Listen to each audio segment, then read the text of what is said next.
আসসালামু আলাইকুম প্রিয় দর্শক, আজকে দেখাবো ব্রাদার ব্র্যান্ডের বাটন হোল। এই মেশিনের মডেলটা হচ্ছে AC800C।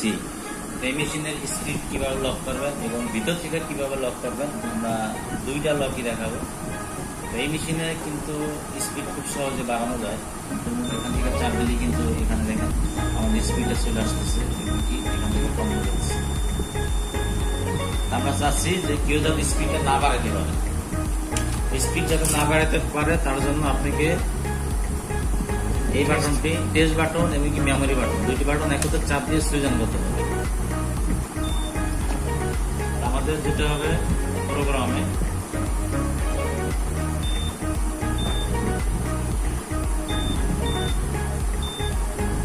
আমরা যাবো হচ্ছে 450 নম্বর প্রোগ্রামে। দেখুন এখান থেকে যদি আমি স্পিডটা লক করে রাখি তাহলে কিন্তু আর কেউ স্পিডটা বাড়াতে বা কমাতে পারবে না। ধরুন এখান থেকে আমি 2500 করে রাখলাম, রাখার পরে সেভ, তারপরে বেরিয়ে আসলাম। এখন কেউ কিন্তু আর স্পিড বাড়াতে পারবে না। দেখুন এখান থেকে 2500 দিলাম, 2500 থাকবে, আর বাড়বে না। কমবে কিন্তু বাড়বে না। এখান থেকে কমানো যাবে বাট বাড়ানো যাবে না, যে কমতেছে কিন্তু বাড়তেছে না। এই লকটাও যদি কেউ জেনে যায় তাহলে এর থেকেও হার্ড লক আছে, সেটাও দেখাচ্ছি। যত স্পিড আছে সব লক হয়ে যাবে। এই লকটা করার জন্য reset button, test button, inter button তিনটি বাটন একত্রে চাপ দিয়ে সুইচ অন করতে হবে।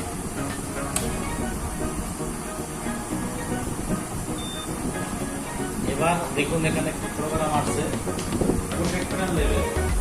প্রোটেক্টর লেভেল এখানে আমরা 4 নাম্বার প্রোগ্রাম রাখবো। এখানে কিন্তু 5 মতো আছে, 1 2 3 4 5 আমরা 4 রাখবো।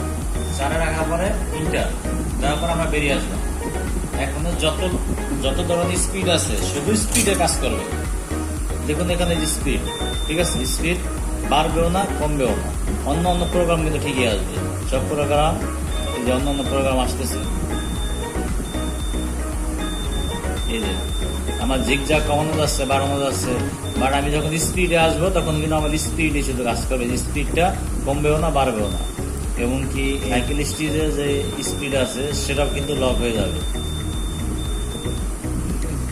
আমাদের যে বাস স্টিকের যে স্পিড আছে এটাও কিন্তু লক হয়ে গেছে, কমবেও না বাড়বে না। অর্থাৎ অন্য প্রোগ্রামগুলো কিন্তু ঠিকই কাজ করা যাবে। এই যে প্রোগ্রামগুলো কাজ করতেছে। 4 যদি দিয়ে রাখেন তাহলে ওখান থেকে যদি প্রথমে আমরা 450 লক করবো, 450 লক যদি কেউ জেনে যায় তাহলে প্রোটেক্টর লক থেকে আপনি লক করতে পারেন। এবার প্রোটেক্টর লক তো হয়ে গেলে এবার প্রোটেক্টর লক কিভাবে কাটবেন, কাটার জন্য আমাদের আগের প্রোগ্রামে যেতে হবে রিসেট টেস্ট ইন্টার দিয়ে সুইচ অন করতে হবে। সুইচ অন করার পরে আবার এটা আমরা বন্ধ করে দিব। যদি অফ করে দিই তাহলে আবার সব বন্ধ হয়ে যাবে।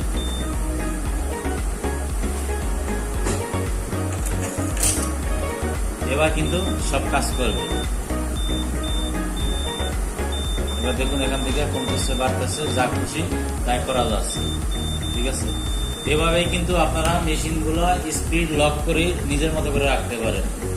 ভিডিওটা যদি ভালো লাগে তাহলে একটি লাইক দেবেন এবং আমাদের চ্যানেলটি সাবস্ক্রাইব করে রাখবেন। আজ তাহলে এই পর্যন্ত, আবার দেখা হবে নতুন কোনো ভিডিও নিয়ে।